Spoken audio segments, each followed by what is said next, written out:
peke yake.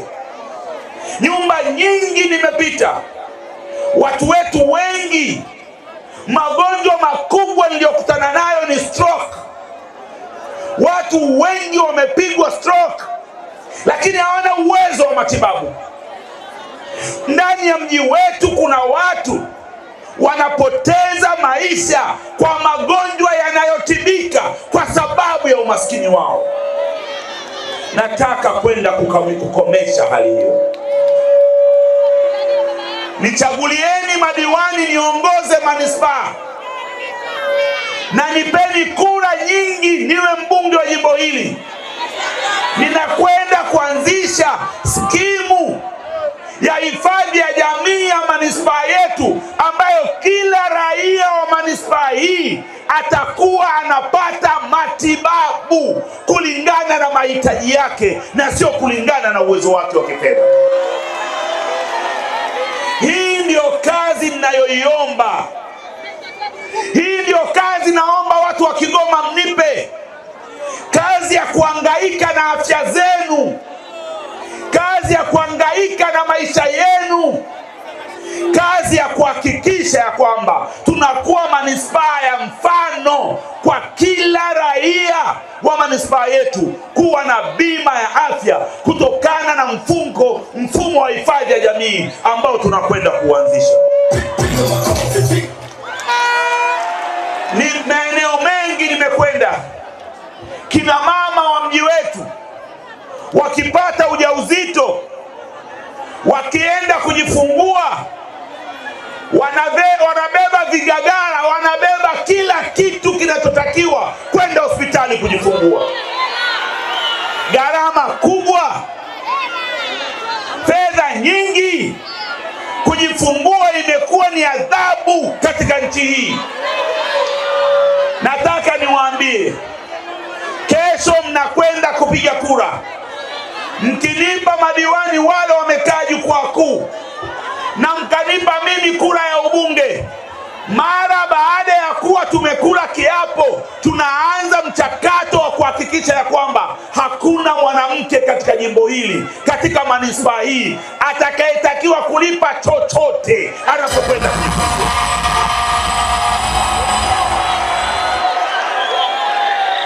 Na hili ndugu zangu sio jambo la ajabu. Tumewahi kufanya wakati tunaongoza manispaa. Watoto wetu walikuwa wanapata tabu kwenda kusoma form 5 na form 6.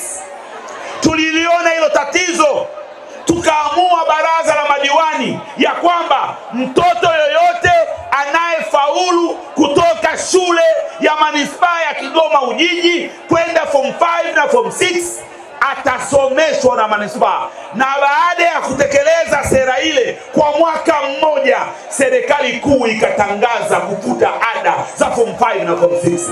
Nataka niwaambie, tukitekeleza hili la kina mama kujifungua, manispaa kugharamia kujifungua kwa wanawake wa mji huu, ninawaambia wataiga nchi nzima, na acha waige, tutaianza kuifanya kazi hii.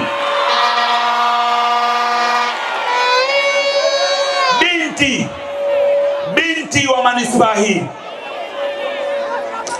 mwanamke wa manispaa hii ambaye bado unajifungua, kama unataka usigharamie gharama za kujifungua, kuna njia moja tu: mchague Zito kuwa mbunge wako na wachague madiwani wanaotokana na ACT Wazalendo katika kata zenu.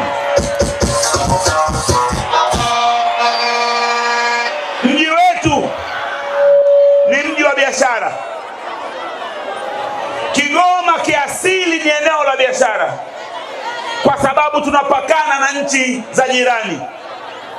Ninajua kuna changamoto kubwa ya mitaji, kiasi kwamba watu wetu wameingia kwenye mikopo ya kausha damu ambayo inavunja familia na kuleta taharuki kwenye maisha yetu.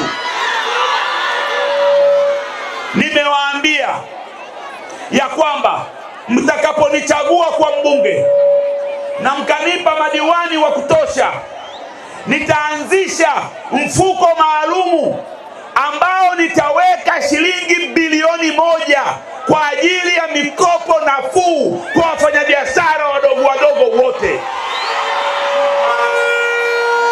Kama wewe ni mfanyabiashara mdogo unayeathiriwa na mikopo ya kausha damu, kama wewe ni bodaboda unayeathiriwa na mikataba ya kinyonyaji kwa mabosi wenu, kama wewe unatarajia kuwa mjasiriamali ambaye unataka ukope, mtu wa kumchagua ni Zitto Zuberi Kabwe peke yake, kwa sababu utapata jawabu la changamoto zako.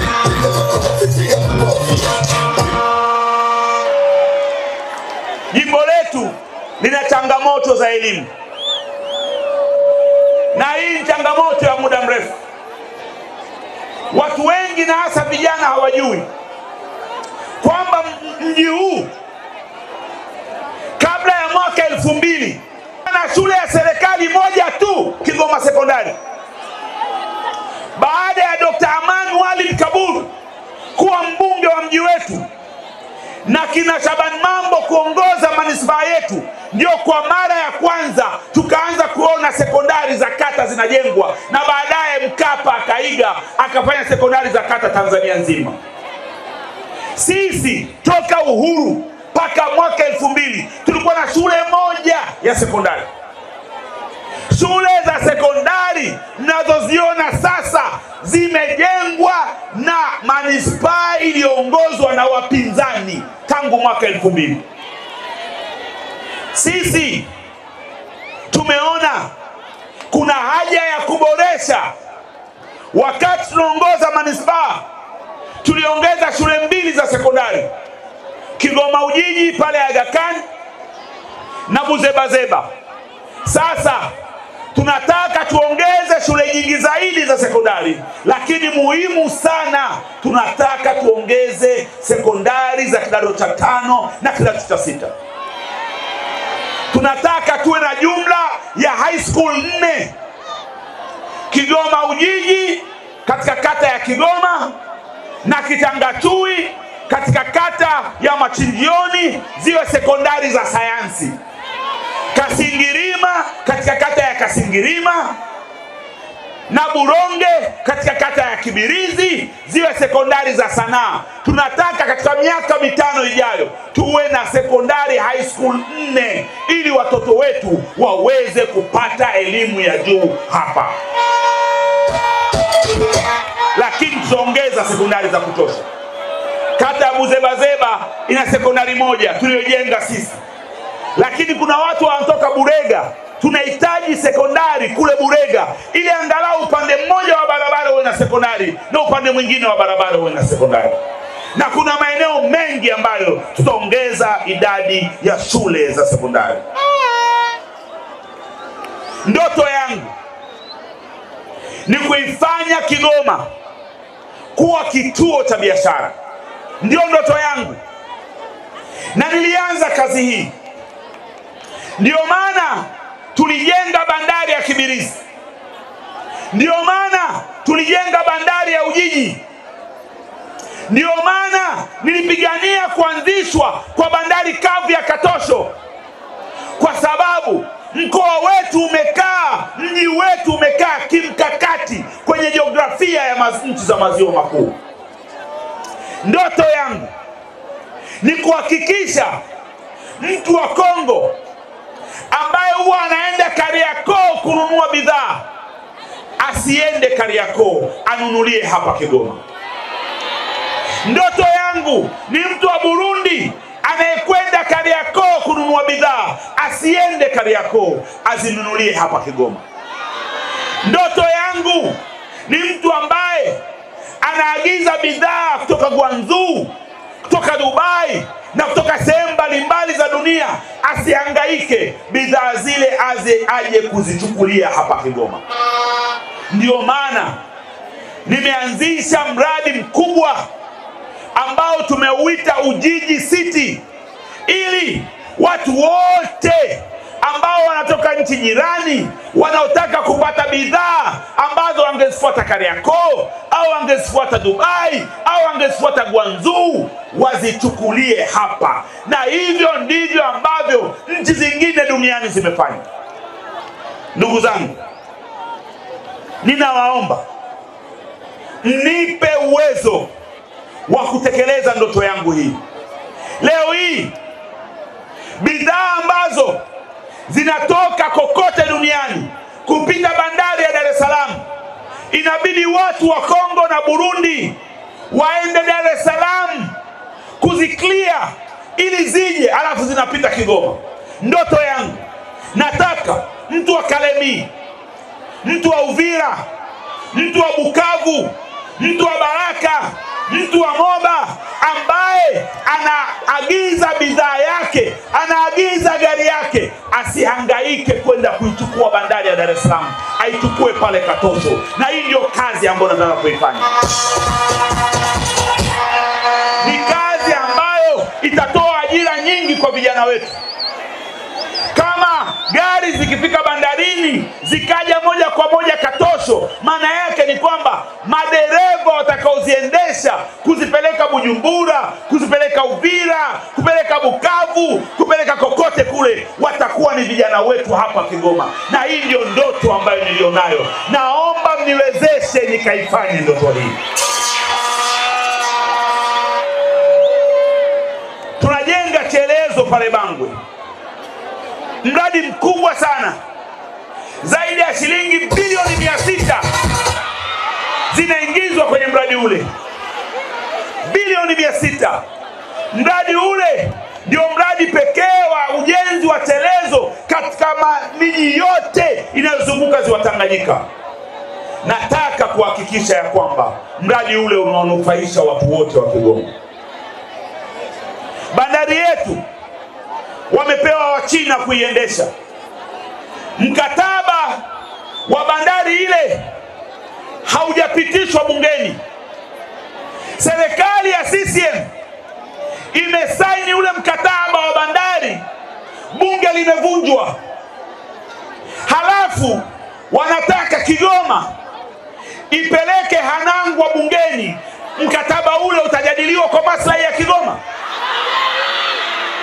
Hawa watu niliwaambia siku ya ufunguzi wa kampeni, sio wajinga, wanajua wanachokifanya. Na waomba muwapelekee salamu kwamba watu wa Kigoma sio mazwazwa, nitumeni bungeni niende nikahangaike na hayo mambo.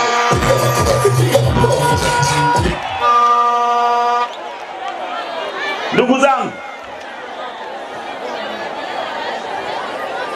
Abdu hapa ameongea kuhusu mambo yanayohusu haki yetu ya uraia.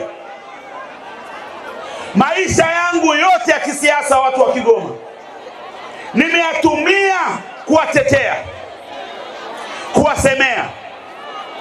Mimi ndugu zangu, sijabahatika kufurahia ujana wangu. Nimechaguliwa kuwa mbunge na miaka 29. Muda wote kazi yangu ni kuwasemea, ni kuwatetea. Muda wote. Haki za uraia za watu wetu ni sehemu kubwa ya kazi yangu ya kisiasa. Mpaka leo bado kuna watu wa Kigoma wanakamatwa hovyo wakiambiwa sio raia. Mpaka leo unakutana na mtu anaitwa Adam Selemani, unamuomba namba yake ya simu, simu imesajiliwa kama Asha Abdalla kwa sababu hana NIDA. Asha ana NIDA. Nichagueni kuwa mbunge, hizo NIDA mtaletewa majumbani kwenu.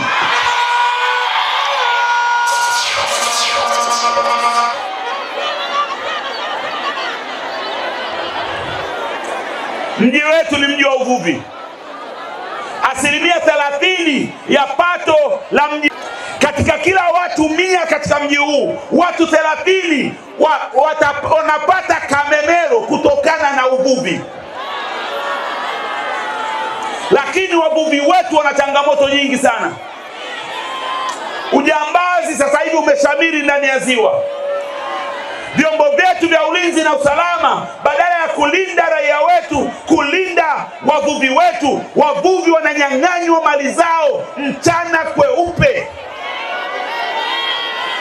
Mambo hayo hayatatokea nikiwa mbunge wenu. RPC ambaye atashindwa kudhibiti uporaji ndani ya ziwa hatakaa Kigoma.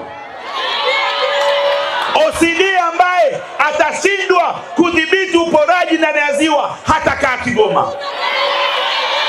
Hatuwezi, wavuvi wanalipa makodi lukuki, halafu vyombo vya ulinzi na usalama vishindwe kuwalinda kwenye kazi zao. Wavuvi wote wa mji huu, nichagueni niwe mbunge wenu. Tutakomesha ujambazi ambao unaendelea ndani ya ziwa. Lakini wavuvi wana magarama, maleseni lukuki.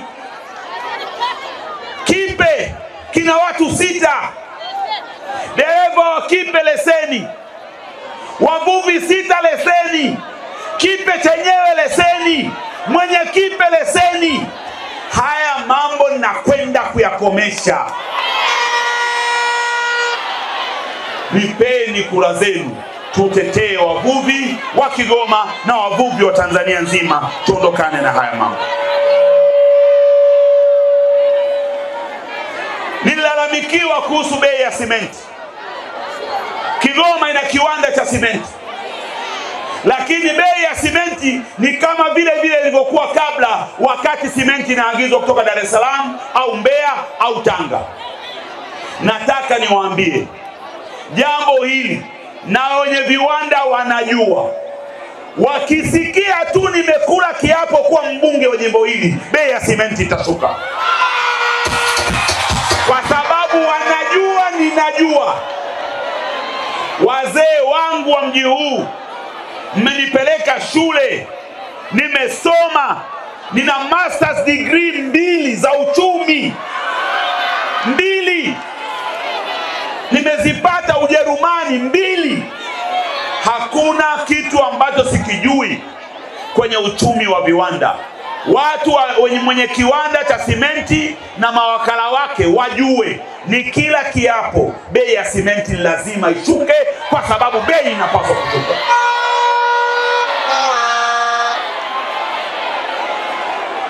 Watu wa kata mbalimbali wameathiriwa na kule Kigoma Special Economic Zone cases. Airport imejengwa, watu wameathiriwa, nyumba zao zimebomolewa, wengine wamezuiwa kuendeleza nyumba zao.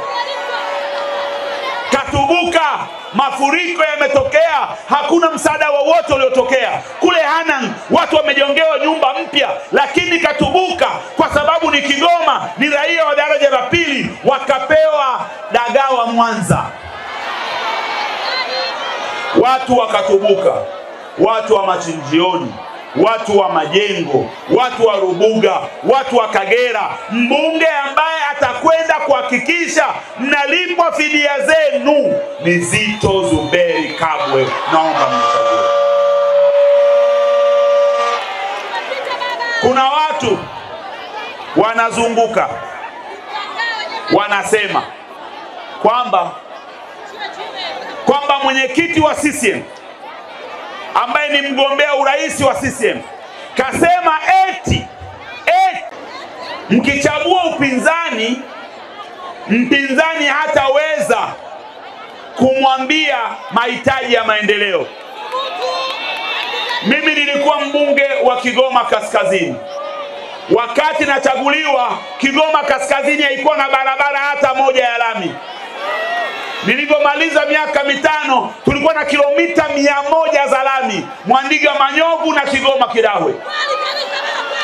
Baada ya hapo wabunge wengine, majimbo mengine yakachagua wabunge wa upinzani.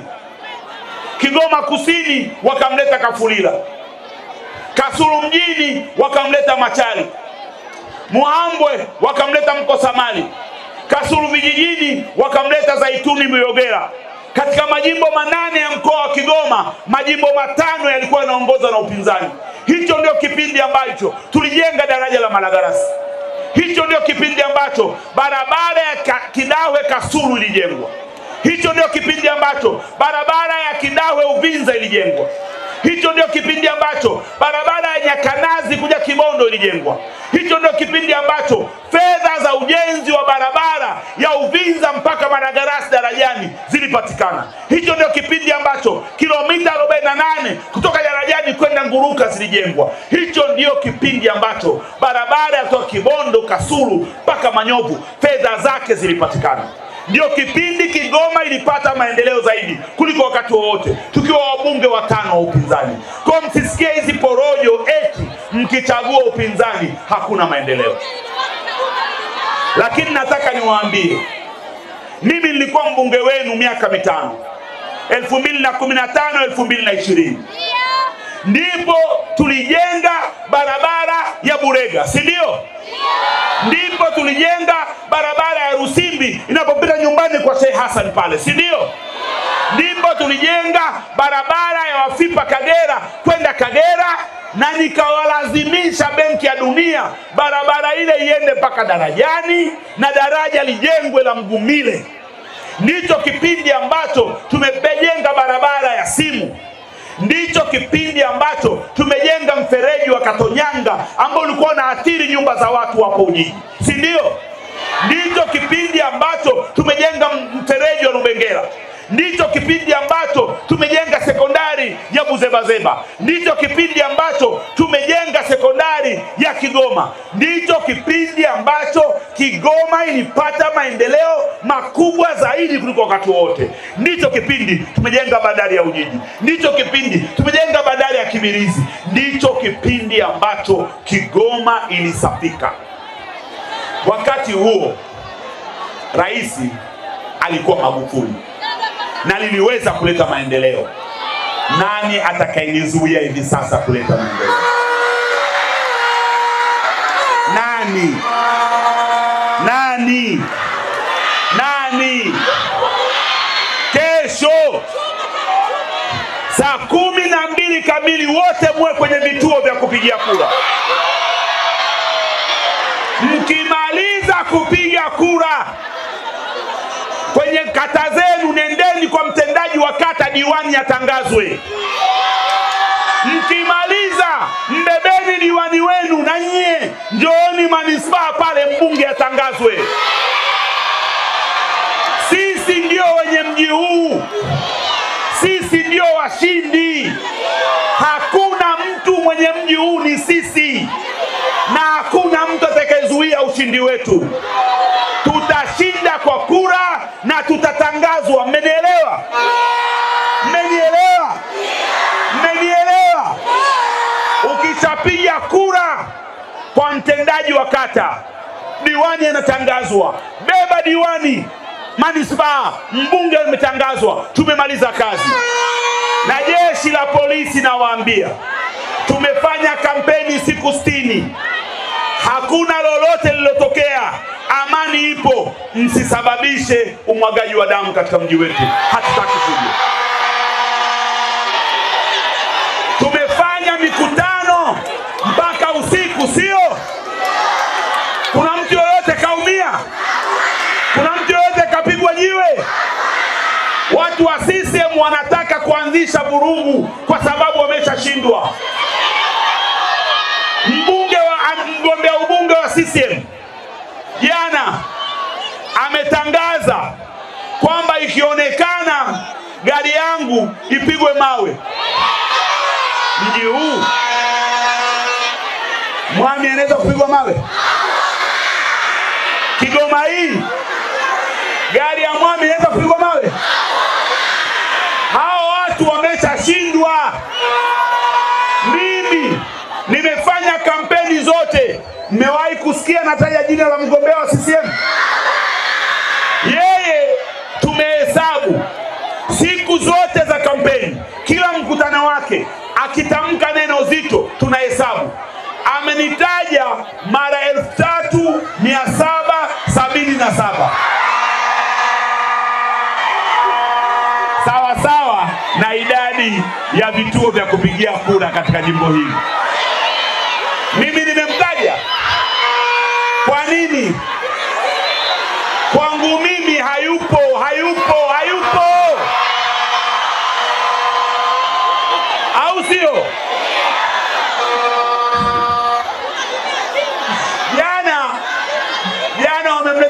wangu Diamond. Nimemuona anasindikizwa na vinukuu vinne, anapungia watu mikono hawajibu.